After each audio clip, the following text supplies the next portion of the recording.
West Coast Cookbook and Speakeasy with Chef Justice Putnam.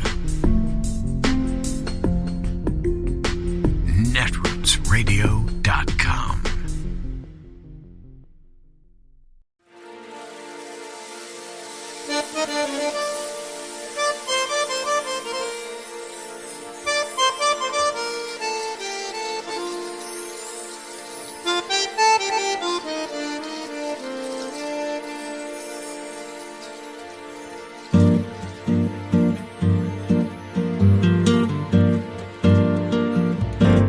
Je voudrais du soleil vert, des dentelles et des théères, des photos de bord de mer, dans mon jardin d'hiver. Je voudrais de la lumière, comme en Nouvelle-Angleterre. Je veux changer d'atmosphère, dans mon jardin d'hiver. Ma fleur sous la pluie de novembre, tes mains qui courent, je n'en peux plus de t'attendre. Les années passent, il est loin, là je tombe. Nul ne peut nous entendre. Je voudrais du Fred Astaire. New York Attorney General Letitia James is one step closer to seizing Donald Trump's property early next week. She just filed a registration in Westchester County, which is just outside Manhattan, where Donald Trump's Seven Springs property is located and where the Trump National Golf Club Westchester is located. There's also 212 acres of undeveloped land there as well. And by registering the judgment for $464 million with increasing interest, post-judgment interest every day, New York Attorney General Letitia James moves one step closer to being able to seize that property. That's like the prerequisite. This was also reported by Eric Larson over at Bloomberg News right there. At the same time, Donald Trump is whining and complaining, and now Donald Trump is saying it is absolutely impossible to post a bond of this size, which we all know is just completely false. Donald Trump's latest whiny post, and he's done about 50 or 60 of these now, says, even though I did nothing wrong, a radical left New York judge, a true Trump hater, Arthur and Goron, are we all allowed to speak about his unconstitutional gag order, ? Picked a number out of thin air, 355 million plus interest, reminiscence of John Lovett's The Liar on SNL when it was good, and wants me to bond it, which is not possible for bonding companies to do in such a high amount before I can even appeal. He doesn't want you to bond it. The New York state law is that if you want to stay the enforcement of a judgment entered against you, you then have to post a bond equal, slightly more than the amount of the judgment. Judge Gorin doesn't want you to bond anything. He doesn't care. He issued a judgment. You have an obligation to post a bond, and you and your lawyer Alina Habba have been going around saying how rich you are, how easy it would be to post a bond, how you have so much cash, but you just simply don't want to give it to the court.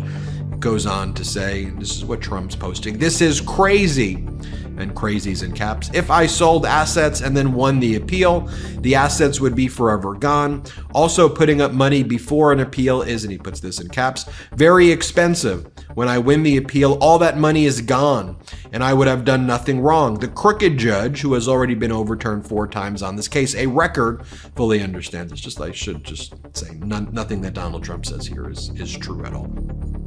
He goes on to say, he gave us a demand, which he knows is impossible to do. The witch hunt between a bad judge and a corrupt and racist attorney general is horrible for New York. Businesses are fleeing while violent crime flourishes, election interference. Again, he has a rare way to lie about every single word here. Crime is actually down. Businesses are not fleeing. Trump and Eric were out there saying that they've gotten all of the Trumps. Alina Habba were saying he's a billionaire. They built the skyline. They have all of this money.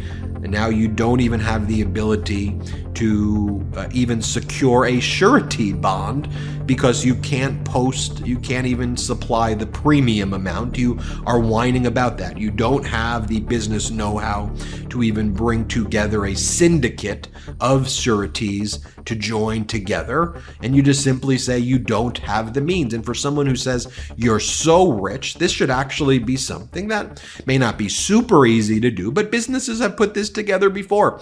In New York Attorney General Letitia James' brief, she specifically talks about 7 or 8 cases that she cites where real businesses that have real assets, where there was a judgment, have been able to post surety bonds of $1 billion in cases in order to appeal. And she cites a case involving Apple. She cites a case involving Oracle. She cites a case involving numerous other companies, and their CEOs and board of directors didn't go on social media and post these ranting and raving messages right here. But that's who Donald Trump is. It's all chaos. It's weird. And every single thing he says is a lie. Now, at the same time, this is all happening. You have Justice Arthur Engoron making an additional ruling about the independent monitor, retired federal Judge Barbara Jones, in a new order issued by Justice Arthur Engoron.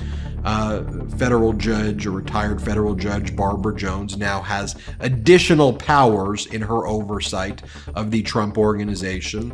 Any single time, according to this new order, that Donald Trump makes a financial representation to a third party, every time Donald Trump or the Trump organization discloses its financials, federal judge Barbara Jones, retired federal judge Barbara Jones, will get to look at it. She'll get to review it. She'll get to determine the accuracy of it. She will provide quarterly reports to Justice Arthur Engoron about Donald Trump's businesses. Any type of liquidation by Donald Trump in excess of $5 million, she will have access to, and that will get reported right away. So for those wondering, because Alina Habba recently did not rule out in an interview whether or not Donald Trump will be getting money from Russia or Saudi Arabia, this is something that the Financial Monitor will have access to, because anytime Trump sets up a new account, anytime Donald Trump gets or sets up a new bank account, or money's coming in, retired federal judge Barbara Jones will get access to that. Remember, this is what Alina Habba just said on Fox, where she talked about where she was asked, so is he going to take money from Russia and Saudi Arabia? And Alina Habba doesn't rule that out. I mean, it would be unlawful given the current state of sanctions against Russia for him to do that, yet she holds open that is a possibility that they're working on, versus just saying, no, here, play this clip. Is there any effort on the part of your team to secure this money through another country, Saudi Arabia or Russia, as Joy Behar seems to think? Well, there's rules and regulations that are public. I can't speak about strategy that require certain things, and we have to follow those rules. Like I said, this is manifest injustice. It is impossible. It's an impossibility. I believe they knew that. I think that's why mid-trial, frankly, they changed their ask from $250 million to the ridiculous amount of money that they've asked for. I think everything is done intentionally. I do not doubt that the witch hunt, that the election interference goal is what was ringing steady and loudly and true throughout all these trials, frankly. And we're seeing it. It's the demise of our country, not the demise of Trump. So we'll handle it as we always have, and keep our heads up and keep working hard. And look, when it comes to Saudi Arabia, I mean, Jared Kushner has received $3 billion from the Saudis, from UAE and from Qatar. And of course, we know that Donald Trump had given Kushner a position to lead American foreign policy with them, despite Kushner not being able to get any national security clearance at all because of the fact that he could be compromised. And you've had Saudi Arabia's leader MBS say that Kushner is in his pocket. So you put all of these pieces together with the Monitor, you put the pieces together with registering in Westchester the judgment. We are on the eve of Donald Trump's assets being taken away.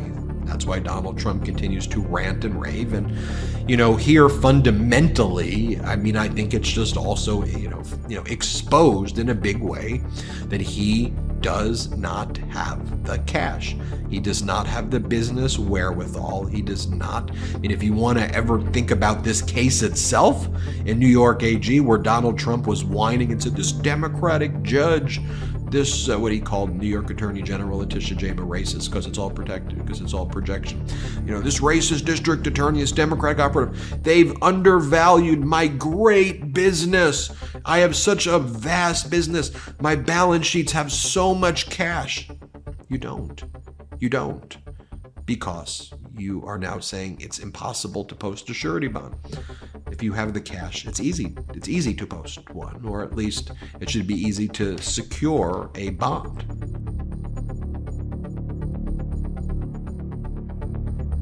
It is Friday, the 22nd of March of 2024, and you are in West Coast Cookbook and Speakeasy. I am your chef de cuisine, Justice Putnam. Gunner, the English bulldog, is our snoozing sous chef. Precious, the little Yorkie, is our door girl. And she will be seating you directly for our especially special daily special, Blue Moon Spirits Fridays, because we are all Nighthawks in the Diner of Life. Indeed we are. Well, looks like we've made it to the weekend, and we may have the government funded for the rest of the quarter. How long are these funding bills going for now? A few months, or are we going to get through the end of the year this time?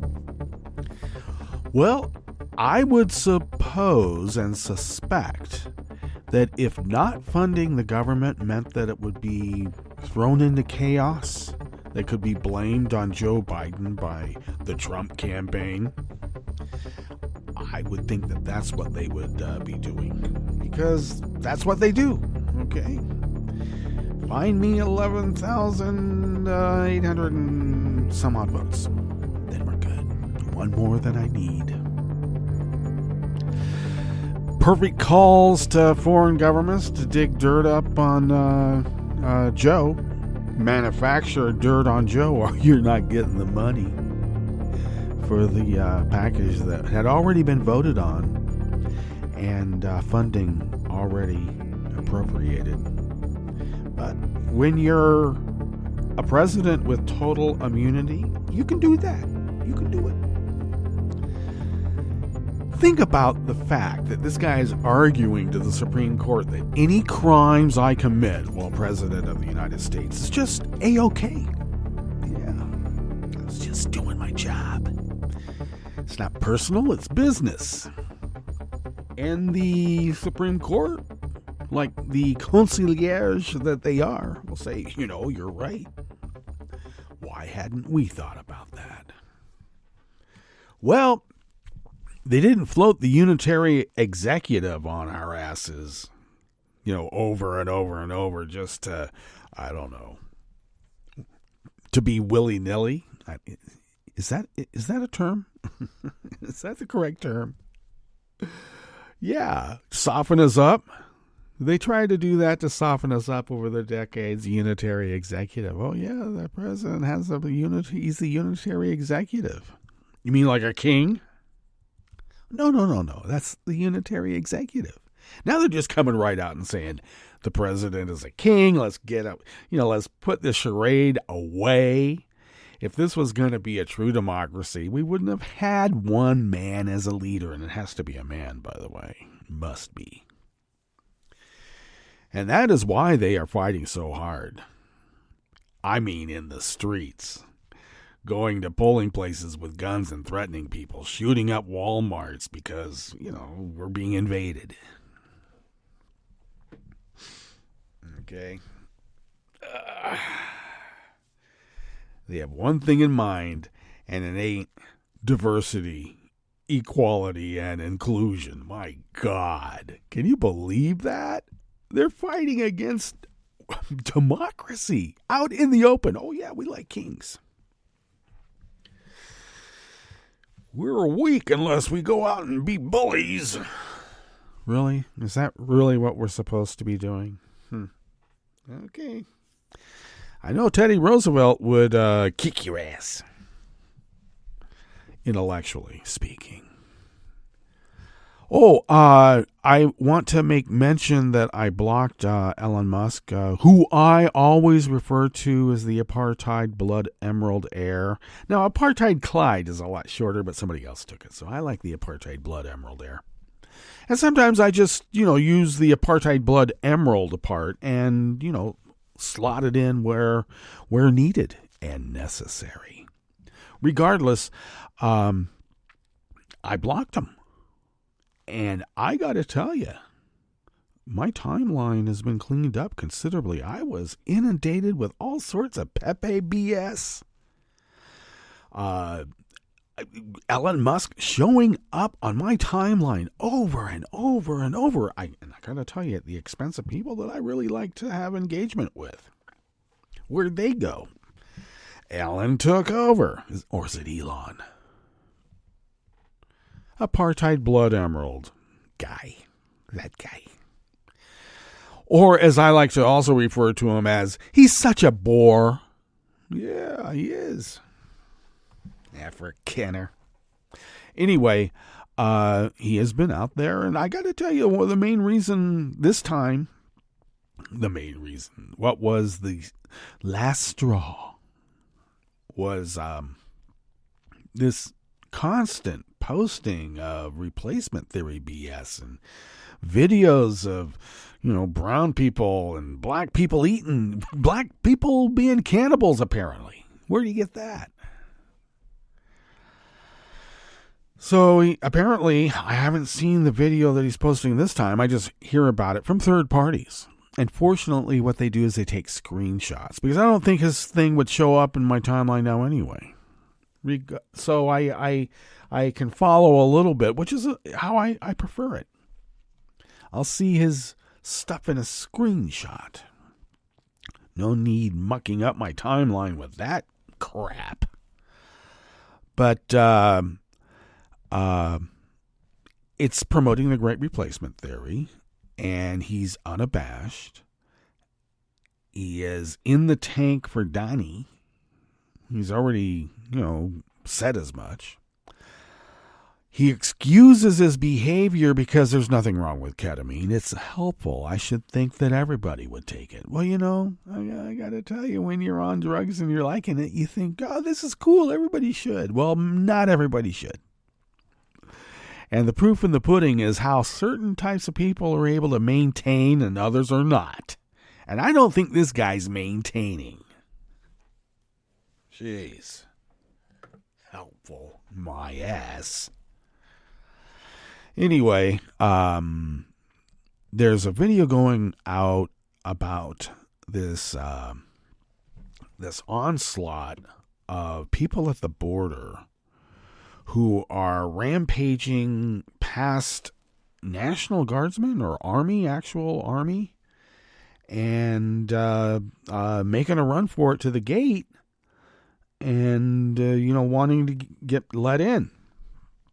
And this is making, the right-wing rounds about how we're being invaded. Damn, look at that. They just overran our Marines. Yeah, I've also heard that is not at our border. That was several years ago. And when I say several years ago, I mean when Joe took over. And it's from Afghanistan. And it's people trying to get inside the protective confines of the military base so that they're not slaughtered by the Taliban. desperate.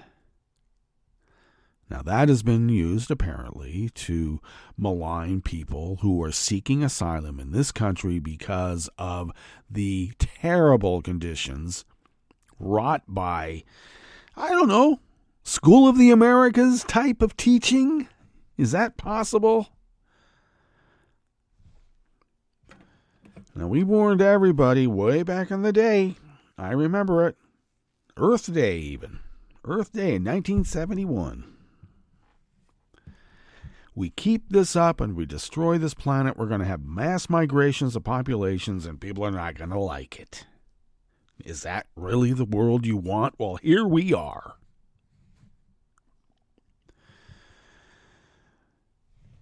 Governments are thrown asunder because they're losing resources or any number of things, plus the abject corruption of human greed. Elon Musk says that Mackenzie, the Mackenzie lady, the ex-wife of Bezos, that she's a destroyer of Western civilization because of her philanthropy.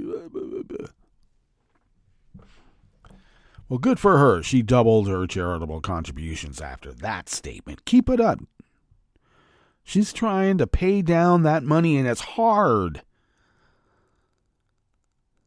Every day she makes more money because of this stuff, and she can't give it away fast enough to give it away. She's trying to give it away. I don't need that much money, but she keeps making more no matter what she does. She's the destruction of Western civilization, or is it the abject greed, racism, misogyny, bigotry of an Elon Musk who had no problem with being an apartheid blood emerald heir, who had no problem coming into this country on a falsified visa, taking out bank loans illegally, by the way, and I'm talking massive bank loans, and starting his business. And then, as an afterthought, well, maybe I should get a green card and then a citizenship. We've already discussed, and this has been, or had been, a debate, or not a debate, but a discussion among the founders about the gross influence of money, corporate money, in the workings of government. Is that really what we want? And they noted, and is being proved out, that when individuals reach certain heights of value in money and accumulation, they don't have national allegiances. They only have allegiances to their money, their assets, their property, their stuff. Where can I get the greatest return on my stuff? Oh, people have to starve? Well, that's just too bad. It's my stuff. Dictatorships make me more money than these chaotic democracies. I'll take the dictatorship.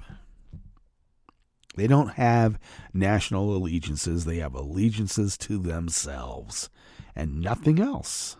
And that is being proved out when someone like an Elon Musk says that the Mackenzie lady is a destroyer of Western civilization because of her philanthropy. Well, I know what he means is that she's donating her money to the wrong kind of groups. And this guy, the apartheid blood emerald heir, has no problem dealing with Vlad, Xi, or whoever.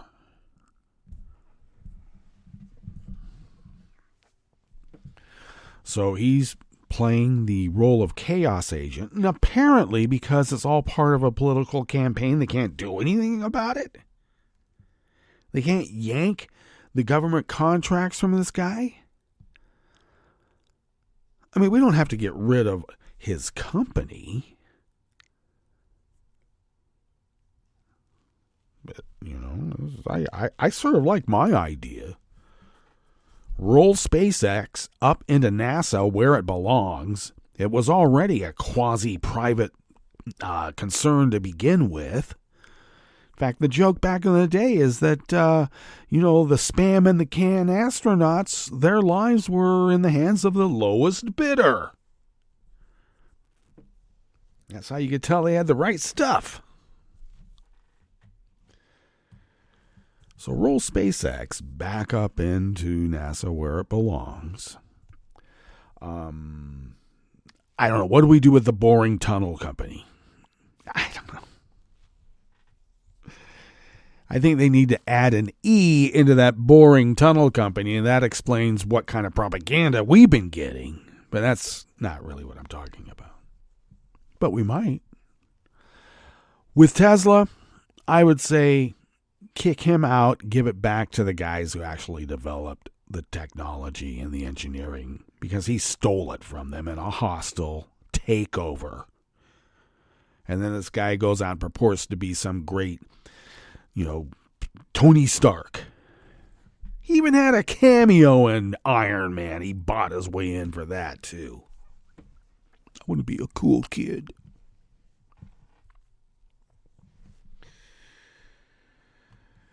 So this guy apparently has such outsized power, or we have some rats inside that are allowing it. And both things can be true. They can be. All right. What do we have in store for you here in the Bistro Cafe as we begin this fabulous Blue Moon Spirits Fridays, which is, of course, the end of the week. It is. Well, yes, Letitia James is taking the final steps to get Trump's properties and assets, and it's a sight to behold. We like it. On the rest of the menu, the Missouri Republican Party filed suit to kick a KKK racist GOP candidate off the ballot for governor. If you're not careful, you'll get what you want. Jeez.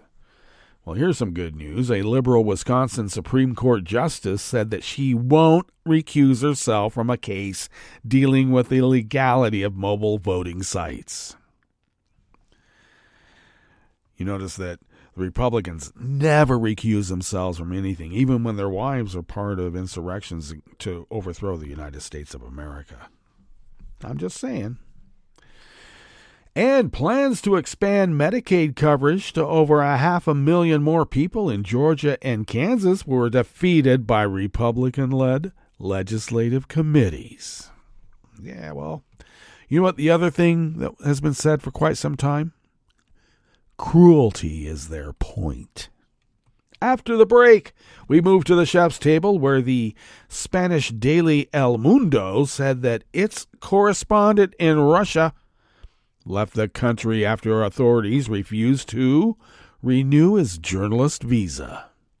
And a Russian diplomat has been declared persona non grata in Slovenia and ordered to leave within 7 days. All that and more on West Coast Cookbook and Speakeasy. Bon appetit.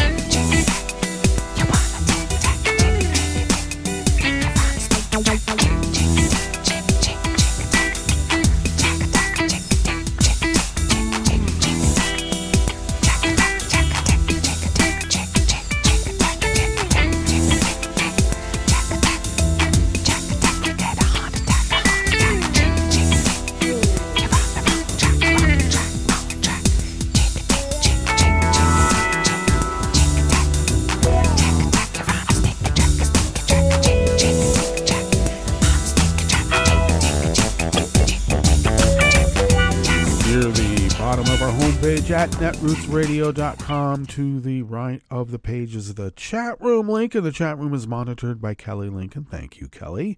Across the page to the left is the link to our Patreon page, and if you could help us pay down our bills and get the needed software and hardware that's required to run this powerhouse of resistance, it would really help, actually. So if you could afford to send us what you might spend on an espresso-type coffee drink once a month, there's a link there on the left of the page near the bottom of our homepage at netrootsradio.com to our Patreon site.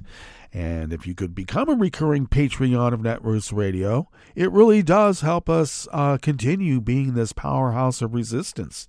And we thank you for your generosity. So if you could do that, please do. If you'd like to follow Netroots Radio on social media, do so at Netroots Radio. Tom takes care of those. Thank you, Tom. Follow me on social media at Justice Putnam. I post the show notes and links diaries on Daily Co's 10 minutes before showtime, and that way you have fairly quick access to the actual reportage by the actual reporters. So follow me at Justice Putnam, and you can quickly get those links to the Daily Co's diaries, indeed. Follow the show such as it is on Twitter at Cookbook West, and please do pick up podcasts by way of Spreaker, TuneIn, iHeart, YouTube, iTunes, even Audible. So you can pick those up at West Coast Cookbook and Speakeasy on those platforms and more. They're everywhere. All right. This first offering here in the Bistro Cafe of West Coast Cookbook and Speakeasy is out of The Daily Beast by Tracy Connor. Missouri's Republican Party filed suit yesterday, Thursday, to stop an honorary member of the Ku Klux Klan from running for governor under its banner. Well, we reported earlier, an honorary is a pretty nice way of putting it. Yeah. The petition says the GOP did not have a chance to vet Darrell McClanahan III. Right there, I would have, just by calling himself the third. And did not learn of his views and associations until after he filed a declaration of candidacy. You mean you read it in the Daily Beast and others organizations? Oh, yeah.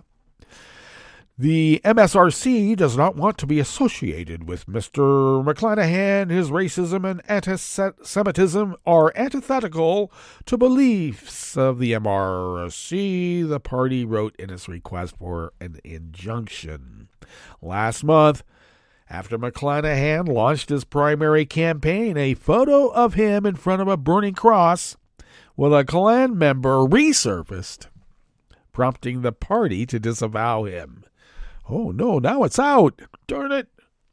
The party also asked the Secretary of State to remove McClanahan from the ballot, but he refused, and he is named as a defendant in the suit.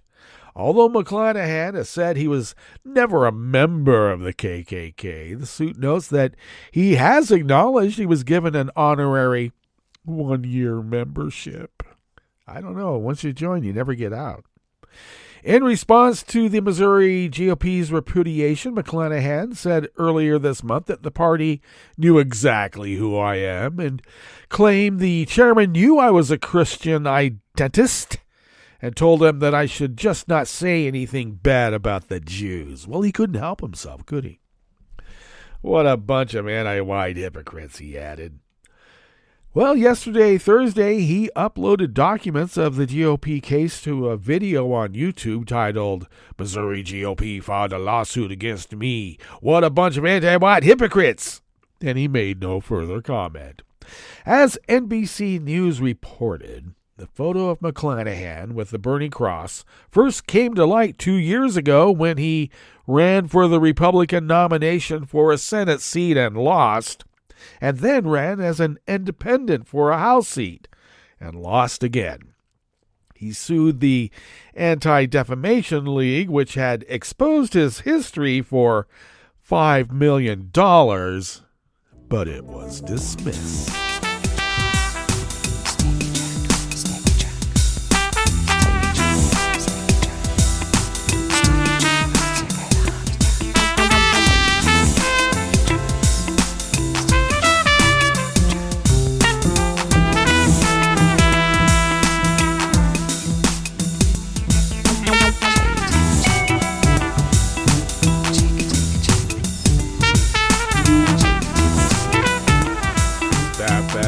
Associated Press brings us this next offering here in the Bistro Cafe of West Coast Cookbook and Speakeasy, Blue Moon Spirits Fridays.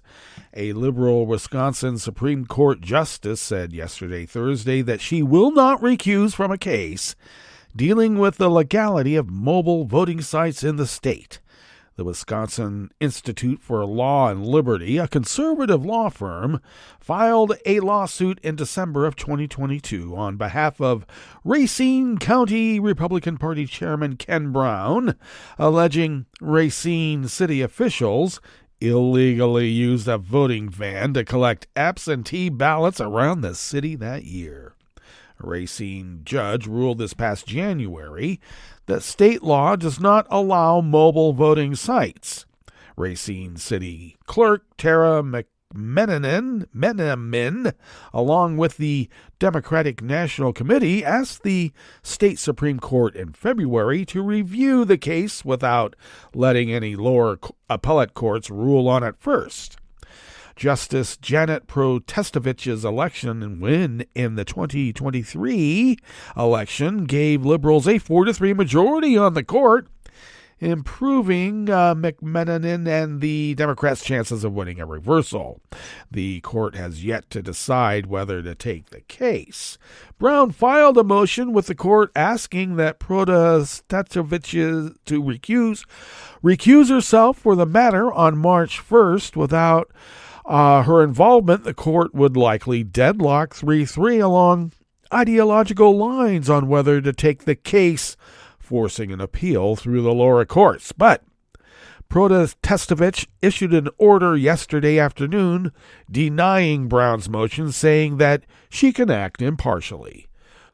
No one at the Wisconsin Institute for Law and Liberty immediately returned voicemail and email messages seeking comment.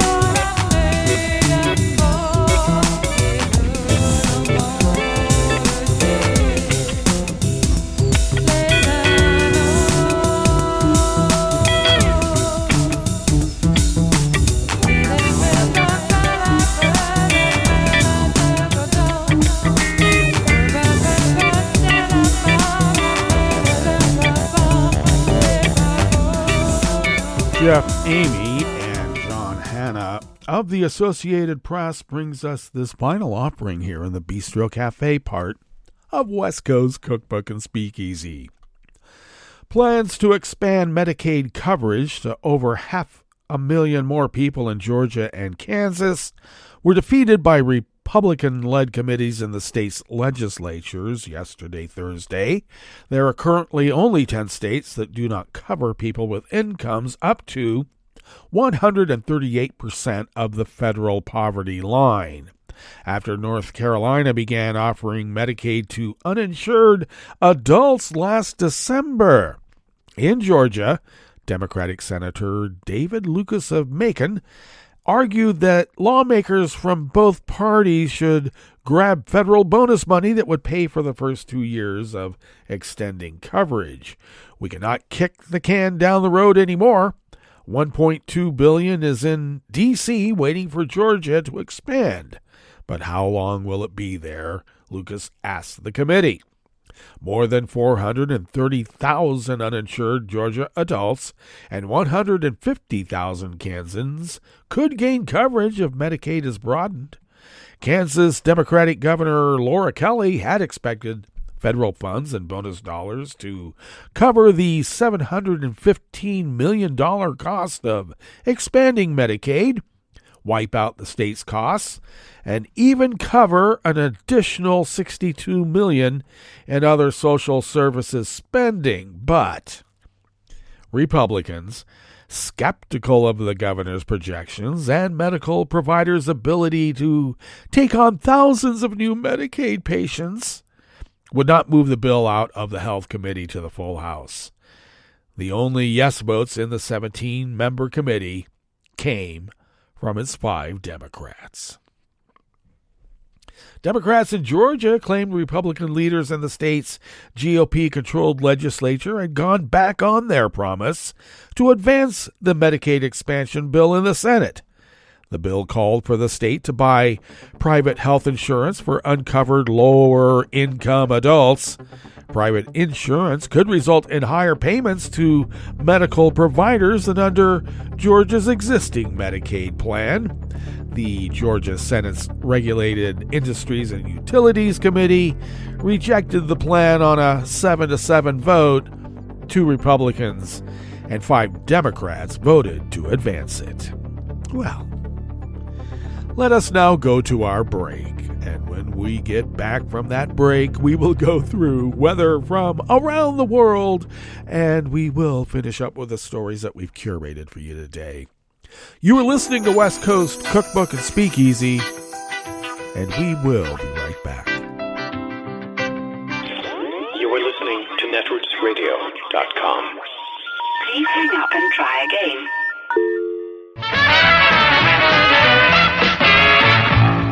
From a point at sea to the circles of your mind, a new force is at work for planetary transformation. New radio for a new Earth.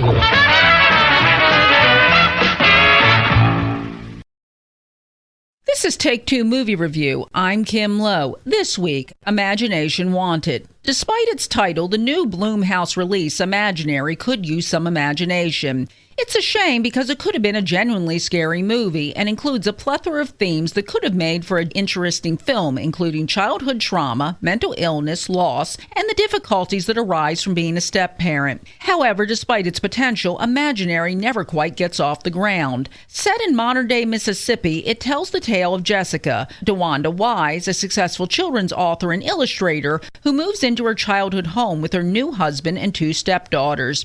The transition is hard on all, but especially the younger girl, Alice. So when she starts to take solace in a teddy bear she finds in the basement and claims it as an imaginary friend, it seems like a good thing. That is, of course, until Alice's new friend starts persuading her to engage in behavior that becomes increasingly more disturbing and dangerous as things progress. The idea of a child's powerful imagination and the blurring of the line between reality and fantasy is not a new one.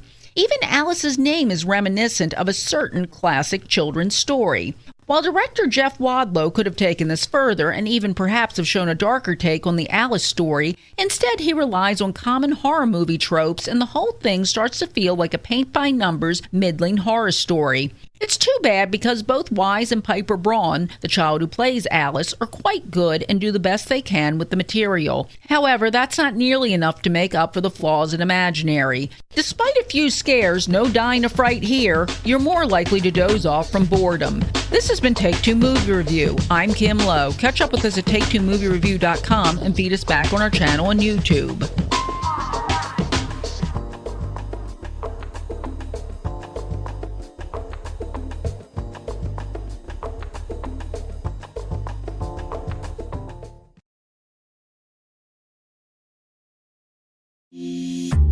This program is presented by the Centers for Disease Control and Prevention.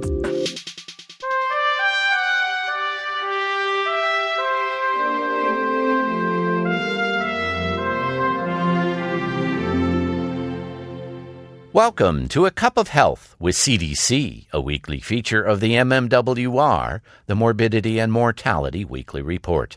I'm your host, Dr. Robert Gaines. Many childhood diseases that used to cause epidemics in the United States are now rare, thanks to vaccinations. Dr. Lori Elam Evans is a researcher with CDC's National Center for Immunization and Respiratory Diseases. She's joining us today to discuss the importance of keeping children up to date on recommended vaccinations. Welcome to the show, Lori. Thank you, Bob. I'm glad to be here. Lori, how many vaccinations are recommended for children? 10 vaccines are recommended for children that protect them from deadly and highly contagious diseases such as diphtheria, tetanus, whooping cough, measles, mumps, and chickenpox. At what age do children need to begin getting vaccinations? Newborns receive the first dose of hepatitis B vaccine at birth. Then at 2 months, children should begin receiving additional doses of several vaccines. Follow up with your child's healthcare provider for the vaccination schedule. Are most children up to date on their vaccinations? Most parents are choosing to vaccinate their children, and we are at 80 to 90% for most vaccines. We need to be vigilant with vaccination coverage, and some of the challenges are for doses during the second year of life. Use each visit with your child's doctor to keep your child up to date. Well, what should a parent do if their child's behind on vaccines? There are always opportunities to catch up with vaccines. If your child misses a shot, follow up with your child's doctor, and he or she can help your child get up to date. Lori, what about the safety of these vaccines? Vaccines have proven to be safe and effective. The real risk is not getting vaccinated. As we've seen recently with measles, there are pockets of communities that are unvaccinated. This makes the community at risk for illness and disease outbreaks and even death. Where can listeners get more information about recommended childhood vaccines? Listeners can go to cdc.gov/vaccines. Thanks, Lori. I've been talking today with CDC's Dr. Lori Elam Evans about the importance of keeping kids up to date on their vaccinations. Parents, to protect your children from vaccine-preventable diseases, discuss their vaccine needs with a healthcare professional at each visit. Until next time, be well. This is Dr. Robert Gaines for A Cup of Health with CDC. For the most accurate health information, visit www.cdc.gov or call 1-800-CDC-INFO. If you came across someone struggling with hunger, how would you recognize them? By their clothes, their age, the way they speak? Would you notice an 8-year-old girl who's not excited for summer break because she may not be having lunch again until September? Or a single father of 2 who works 3 part-time jobs and still can't put enough food on the table? Or maybe a mother who cleans offices at night, hoping to find meeting leftovers to take home to her hungry family. Or a war veteran who's having a hard time landing a job and getting back on his feet. I am the 1 in 8 Americans who struggle with hunger. People you pass by every day but never knew were hungry. I am hunger in America. Hunger can be hard to recognize. Learn why at IamHungerInAmerica.org. Brought to you by Feeding America, 200 Food Banks Strong, and the Ad Council.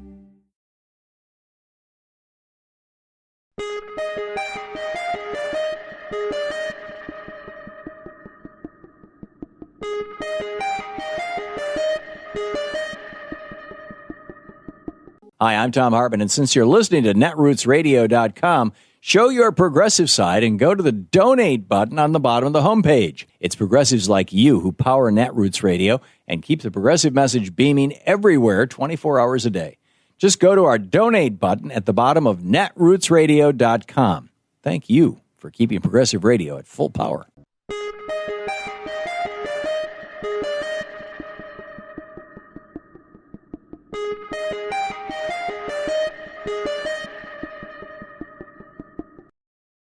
I'm Rick Smith, and this is Labor History in 2. On this day in labor history, the year was 1972. That was the day the Equal Rights Amendment passed the U.S. Senate and moved to the states for ratification. It had passed the House the previous fall. Alice Paul and Crystal Eastman of the National Women's Party first wrote the ERA in the 1920s. It was introduced to Congress in 1923. The revised version that Congress passed in 1971 and 1972 stated simply, equality of rights under the law shall not be denied or abridged by the United States or any state on account of sex. The amendment needed 38 states to ratify by March of 1979 in order to pass. 35 states states ratified the amendment, but 5 states later rescinded ratification. The 38-state requirement was never met. The decades-long debate among women's rights advocates often centered on formal equality versus protective legislation for women workers. But an amendment establishing equality meant the end to restrictive discriminatory laws. These included laws imposing restriction on a woman's right to buy or sell property or to conduct a business, the age at which women could marry, differing admission standards for boys and girls in tax-supported educational institutions, laws establishing different jail sentences by sex for identical crimes, regulations denying unemployment compensation payments to pregnant women who are still able and willing to work, and much more. The far right and religious fundamentalists of all faiths fiercely opposed the ERA, fearing it would erode traditional gender roles. Many progressives and the labor movement also opposed it for many years on the basis that hard-won protective legislation would be lost. It is striking that, as of 2017, there is still no clear legal codification of women's equal status to men.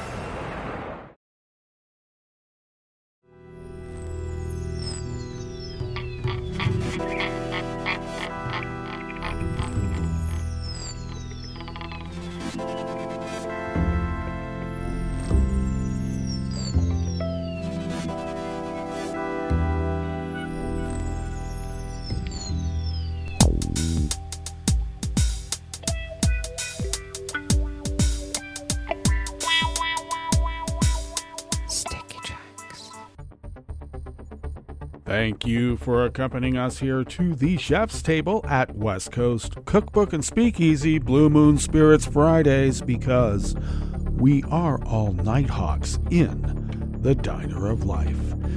We always begin, whether from around the world, along the banks of the Rogue River in the Rogue River Valley of Southern Oregon, on the west coast of the continental United States of America, where it is currently 45 degrees Fahrenheit, expecting highs only in the mid-50s with mostly cloudy conditions at the moment and rain throughout the day.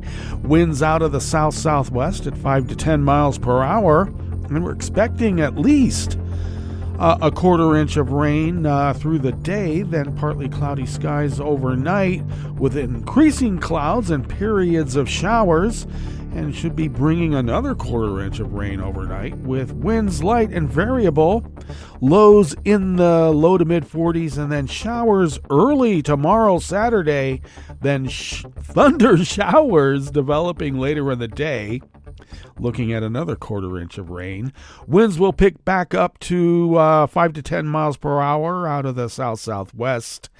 And looks like quite a bit of rain until the middle of the week, and then slackening off in the middle of the week, and then picking up again for the rest of the week and weekend. So looks like April is coming in early with all those showers, and we like it. Pollen is rated as none here in Rogue River proper. The air quality index for the region is in the good range at 25 parts per million, and that daytime UV index is moderate, though it has ticked down to level 3. Barometric pressure is falling at 29.9 inches. Visibility is up to 10 miles, and relative humidity is at 89%. Weather from around the world is brought to you by a crowd of crowdsourced weather stations that a crowd crowdsources from around the world, and that is the Weather Underground. London is 53 degrees and cloudy. Paris is 66 and sunny.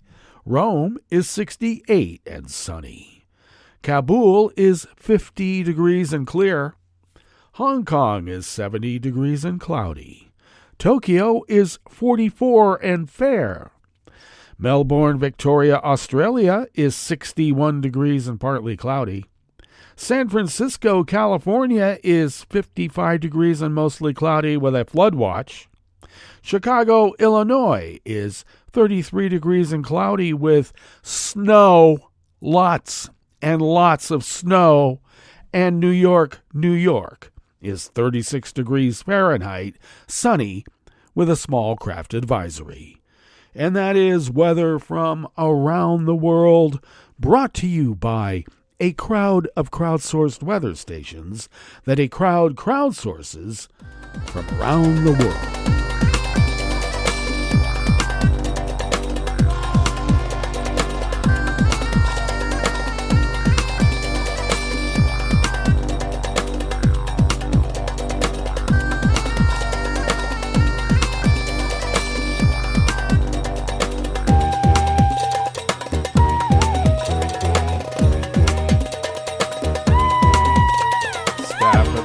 Desk of the Associated Press brings us this first amuse-bouche here at the chef's table at West Coast Cookbook and Speakeasy, Blue Moon Spirits Fridays. Spanish daily El Mundo said yesterday, Thursday, that its correspondent in Russia left the country after authorities refused to renew his journalist visa. El Mundo said Xavier Colas left Russia on Wednesday, a day after an official told him that if he didn't leave before his visa expired, he would have problems. You know, behind bar problems. He is one of several journalists effectively expelled from Russia amid an unrelenting crackdown on critical news outlets, opposition activists, and human rights groups that has intensified since Moscow sent troops into Ukraine more than 2 years ago, not counting when they invaded Donbass.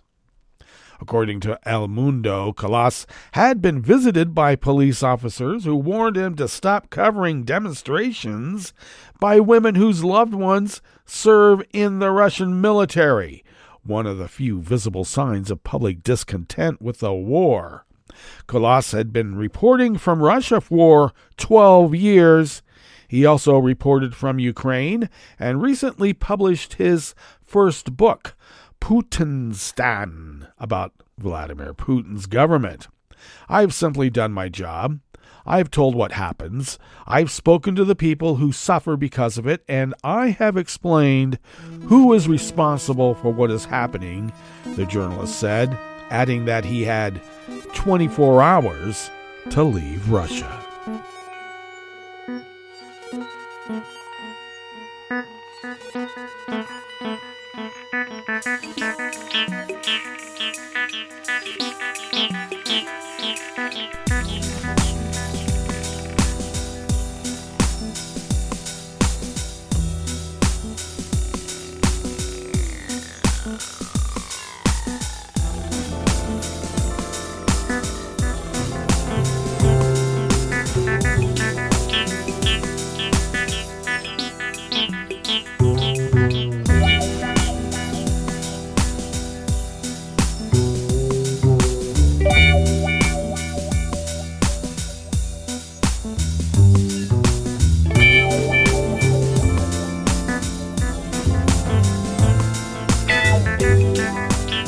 Ever-present staff at the ever-present world desk of the Associated Press brings us this final amuse-bouche here at the chef's table at West Coast Cookbook and Speakeasy, Blue Moon Spirits Fridays, because we are all Nighthawks in the Diner of Life. A Russian diplomat has been declared persona non grata in Slovenia and ordered to leave the European Union country within 7 days, its foreign ministry said yesterday, Thursday. Slovenia is expelling the Russian diplomat over activities incompatible with the diplomatic status. The ministry said in a statement it provided no further details. Slovenia and Russia already have reduced the number of staff working at their embassies in Ljubljana and Moscow. A number of other EU countries have expelled Russian diplomats since Russia invaded Ukraine in 2022. Last year, authorities in Slovenia apprehended 2 Russian spies who used a real estate and antiquities agency as a cover for their activities in the Alpine region, as reported here at West Coast Cookbook and Speakeasy, by the way. Well, that brings us to the end of our broadcast period for the day and for the week. But you do know Netroots Radio broadcasts on, and we will meet up here on Monday for River City Hash Mondays. So do stay tuned to Netroots Radio all day, all night, and all weekend for all the breaking news as it breaks. And we will meet up here on Monday, right here in West Coast Cookbook and Speakeasy. Bon appetit.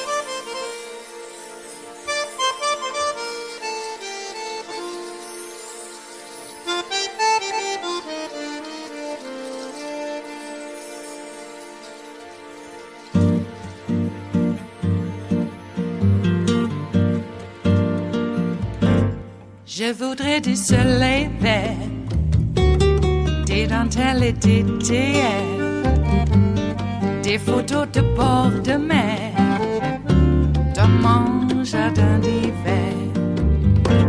Je voudrais de la lumière, comme en Nouvelle-Angleterre. Je veux changer d'atmosphère, dans mon jardin d'hiver. À fleurs sous la pluie de novembre, tes mains qui courent, je n'en peux plus de t'attendre. Les années passent, qu'il est loin, là je tombe. Nul ne peut nous entendre. Je voudrais du Fred Astaire, revoir un latte Goer. Je voudrais toujours te plaire dans mon jardin d'hiver. Je veux déjeuner par terre, comme au long de golfe clair, t'embrasser les yeux ouverts dans mon jardin d'hiver.